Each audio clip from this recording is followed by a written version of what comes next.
Pada kesempatan ini, kami dari Kelompok 7 akan mempresentasikan tentang Network Security Audit dan Forensik. Outline yang akan kami bahas yaitu tentang OSI Layer 7, pentingnya Network Security, dampak kelemahan pada network, slot judi gacor menggunakan Google Doc dan Sadan, lalu network audit, network forensik, dan cara mitigasinya. OSI layer itu terdiri dari 7 layer yang sudah kita ketahui. Yang pertama yaitu layer 1 berupa fisik yang berfungsi sebagai media musik transmisi dalam ini kabel, serat optik, hub, repeater, konektor, dan sinyal. Serangan umum yang terjadi pada layer 1 ini bisa saja seperti memotong kabel backbone, menanam splitter untuk capture, interferensi frekuensi Wi-Fi, atau menanamkan hardware sebagai sniffing. Lalu layer 2 yaitu data link yang berfungsi sebagai framing, MAC address. Contoh nyatanya yaitu untuk mengisi spoofing, VLAN hopping yaitu keluar dari VLAN yang seharusnya. Dan layer 3 yaitu network atau jaringan berfungsi sebagai pengalamatan logis yaitu IP address, routing, forwarding, dan SCMP. Mungkin serangan belum terjadi yaitu IP smoothing untuk memasukkan sumber IP. Lalu layer 4 yaitu transport yang berfungsi sebagai koneksi end-to-end yaitu TCP dan pengiriman datagram UDP dan port. Serangan yang belum terjadi seperti UDP amplification, lalu SYN fraud yaitu TCP handshake abuse, lalu session hijacking mencuri sesi yang aktif. Lalu layer 5 yaitu session berfungsi sebagai manajemen sesi, kontrol dialog antara aplikasi.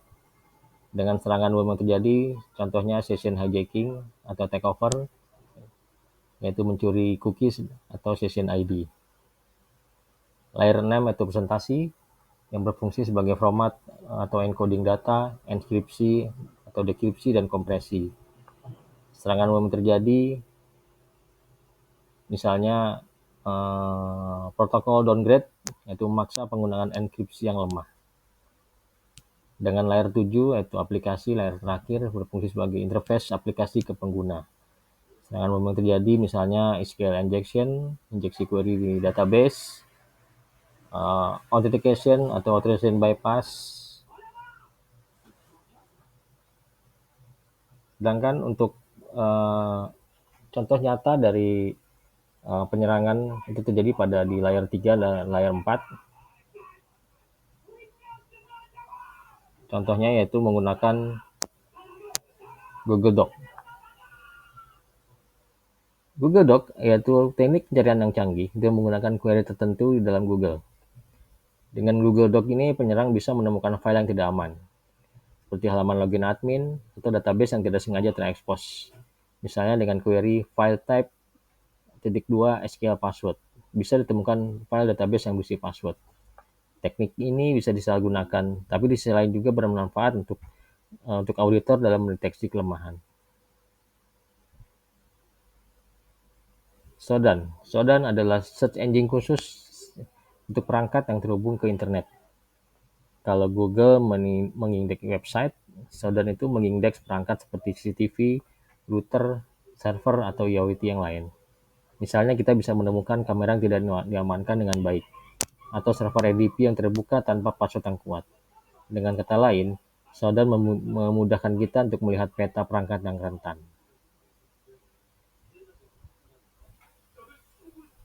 Lalu selanjutnya adalah web analyzer dan security header. Untuk melakukan audit awal pada aplikasi web, biasanya kita bisa menggunakan alat seperti web analyzer yang bisa mendeteksi teknologi yang dipakai sebuah website, misalnya CMS, framework, atau server web. Selain itu juga ada security header yang membantu kita mengetahui konfigurasi keamanan dari suatu website. Misalnya apakah sudah menggunakan HSTS, CSV, atau header keamanan lainnya.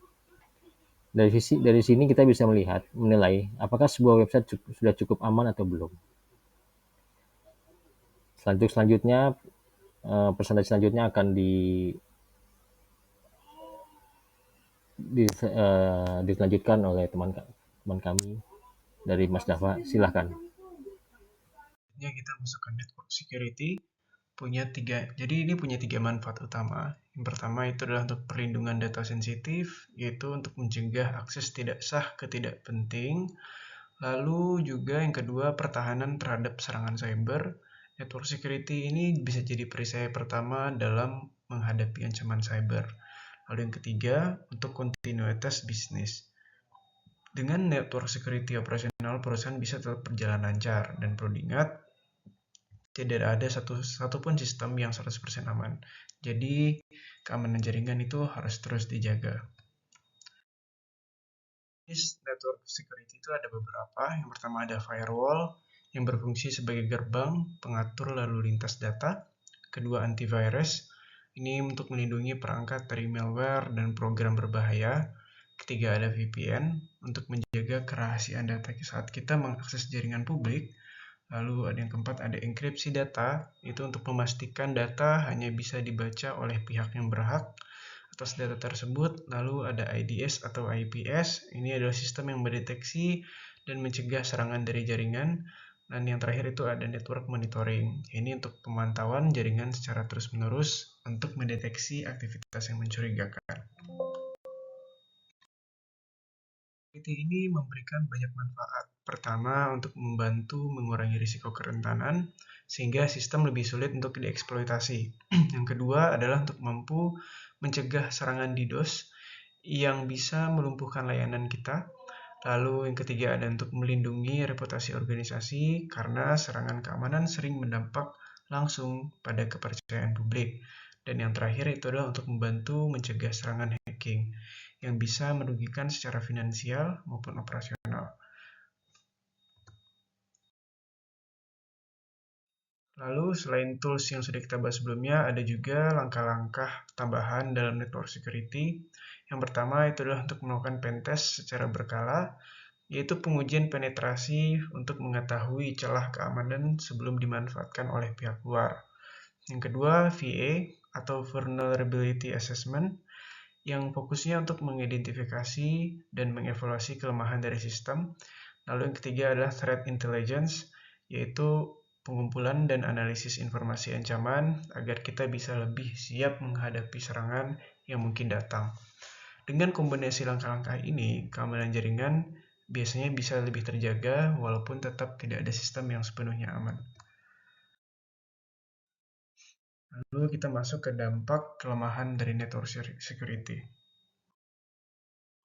Nah, kasus kebocoran data di Indonesia itu bukanlah hal yang baru. Salah satunya paling heboh adalah pada saat aksi hacker Bjorka yang menjual data pribadi pengguna Indonesia dan menyorotinya ini sangat menyoroti lemahnya perlindungan data dari pemerintah kita. Sebenarnya ini bukan pertama kali terjadi. Di tahun-tahun sebelumnya itu kita sudah sering mendengar kasus kebocoran data, mulai dari Facebook dengan jutaan akun yang bocor, BPJS dengan 279 juta data peserta, lalu sampai PLN, IndiHome, Bank Jatim, hingga KPAI. Nah, semua ini menunjukkan bahwa kebocoran data bukan sekedar isu teknis, tapi juga masalah serius yang menyangkut privasi masyarakat dan keamanan nasional. Karena itu, urgensi perlindungan data pribadi dan penerapan regulasi yang kuat jadi semakin penting agar masyarakat dapat terlindung dari ancaman penyalahgunaan data. Lalu yang selanjutnya itu adalah judi online. Ini semakin marak juga dengan promosi yang terlihat menarik, mulai dari deposit kilat, klaim hadiah besar, hingga game yang terkesan seru. Tapi di balik itu ada bahaya yang cukup besar. Di antaranya pertanyaannya adalah, apakah yang akan kita lakukan ketika melihat tawaran ini? Bagaimana kita mencegah diri maupun orang-orang terdekat kita agar tidak terjebak? Dan yang tak kalah penting, apakah kita benar-benar tahu dampaknya? Mulai dari kerugian finansial, kecanduan, sampai masalah hukum dan sosial. Slide ini mengajak kita untuk lebih kritis karena judi online bukan hanya persoalan individu, tapi juga membawa risiko besar bagi keluarga dan masyarakat. Nah, data ini menunjukkan Indonesia menempati posisi teratas dengan jumlah pemain judi slot yang sangat tinggi, lebih dari 200.000 pengguna. Angka ini jauh lebih besar dibanding negara lain seperti Kamboja, Filipina, Myanmar, atau bahkan Rusia. Ini membuktikan bahwa masalah judi online di Indonesia itu benar-benar serius.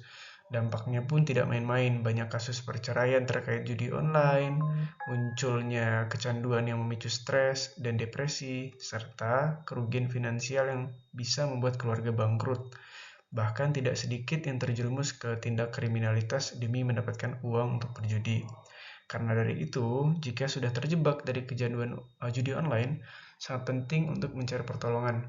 Caranya dengan jujur pada diri sendiri dan orang terdekat, memblokir akses ke aplikasi judi, dan juga mencari kesibukan baru yang lebih sehat.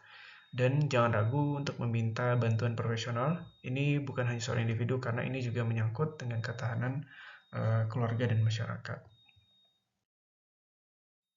Lalu ransomware. Ini biasanya dimulai dengan phishing email. Penyerang ini akan mengirimkan email berisi link berbahaya. Saat user menerima link dan mengkliknya, malware itu akan terunduh dan dieksekusi. Dari sini, penyerang mendapat kendali atas kunci enkripsi publik yang digunakan untuk mengenkripsi file.